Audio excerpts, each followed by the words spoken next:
پخوا به خلکو سیاست کو خدمت د پاره خو اوسني کوي خدمت د سیاست د پاره که چاله خیر زکات ورکوي نو خپل شهرت پکوي او که محفل کې چرته وي د بل غیبت پکوي اوس هم بلا غریبان وږي او نهر پراته دي بېروزګارۍ له وجې ټول زلمیان بهر پراته دي واکدار ستا د دې 5 کالو حساب به کېږي یو ورځ به راشي چې له ستا سوال جواب به کېږي حضرت علي غوندې په خپل ولس نه ځان خبر کا د هر یتیم یسیر د آه نه ټول جهان خبر کا پخوا به جنگونه په تورو نیزو باندې کېدل د هغې نه پس بیا توپې ټینکونه رالل په باډرو باندې به د یو ملک آرمي د بل ملک سره جګړې کولې وخت ورو ورو تېرېدو هغه باډر هم شته هغه آرمي هم شته خو جنگونه د باډرو نه راغلل وطن ته دننه جنگونه بدل شو د ذهنونو جنگونه شو نن سبا ذهنونه بدلیږي دشمن صرف په تماشا ناسته زمونږ په ملک کې دننه زمونږ سیاستدانان خپلو کې جنگوي پارټي بازۍ شروع دي ملایان په خپلو کې په جګړو دي یو وایي ته وایې ښه بل وایي ته بد وایې عوام په ذاتونو او په دې کې په جګړو دي مونږ ټول خپلو کې په جنگ جګړو یو او د دې له وجې د ملک تاجران انجینران ډاکټران وکیلان اکاونټنټ والا تر دې پورې چې ډرایوران لیبر خلک د وطن نه په بهر تلو باندې مجبور شول د تاریخ د ټول نه زیات په دې کال کې کم از کم 7,15,000 خلک بهر ملک ته تلو باندې مجبور شوي دي دا ډیره د افسوس خبره ده او په دې سوچ پکار دی کله پورې چې موږ خپل سیاسي مسلې حل کړي نه وي او یو پلیټ فارم ته راغونډ شوي نه یو نو معاشي ترقي نشي کېدی په دې وطن کې معاشي ترقي نشي راتلی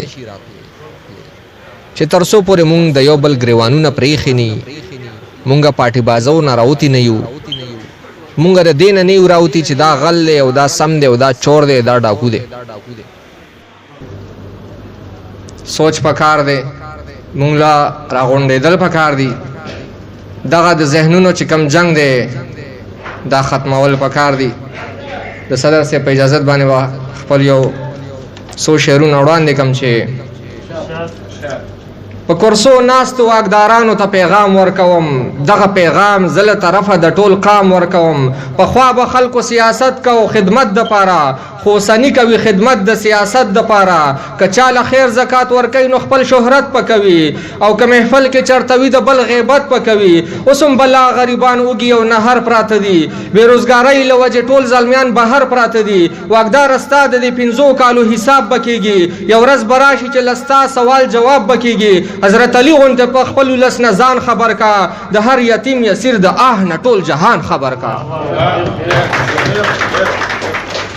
څنګه واکداران دي دوی به څنګه زموږ دا ملک چلوي دوی خو په خپله ځان لملا ماتوي پلک چلوي هر یو کوڅه کې د پاټو په سر جنګونه جوړ شول رشتې ترخې شوې په هر لوري نفرتونه جوړ شول په هر یو کور کې د جدایۍ جدا جنډه ولاړه د پلار نه زوی پاتې د رور نه رورولي ولاړه خو د خپل کام د خپل وطن د پاره سوچ چرته دی د دنیا غم دی د کفن د پاره سوچ چرته دی چرته دی داسې یو لیډر چې په وطن قربان شي چې ځان کړي مخکې د دې خاورې په هر تن قربان شي هر سړی ځان پوره کوي او بل په توپه ولي ځان ته ترخز وهي د بل درشل په توپه ولي پاټۍ بدلې کړلې چا د یو ډام د پاره چا نوکرۍ لپاره چا پخې کوسې لپاره په دې کارونو تقریرونو ترقي نه راځي بس که دا حال وي دې وطن کې خوشحالي نه راځي کله چې مونږ عام ولس دا فیصله وکړله چې ټول یو موټی شو او دا مو حوصله وکړله زمونږ لاره دې وي که څه خو چې وطن روښان شي چې د دې خاورې هر زرمې په دې وطن ودان شي بس چې خدمت وي محبت وي یو طاقت وي مدام لیډر له داسې سوچ پکار دی چې لیډر وي د قام چې بې لالچه بې شهرته خدمتونه وکړي چې هر غریب سره بې شمېره امدادونه وکړي د ظریف خان ثوابیوال ارمان به هم پوره شي د هر درمند د درد دارو درمان به هم پوره شي. ډېره مننه. ډېره مننه دا ډېر محترم ظریف خان ثوابیوال صاحب چې د حالاتو ترجماني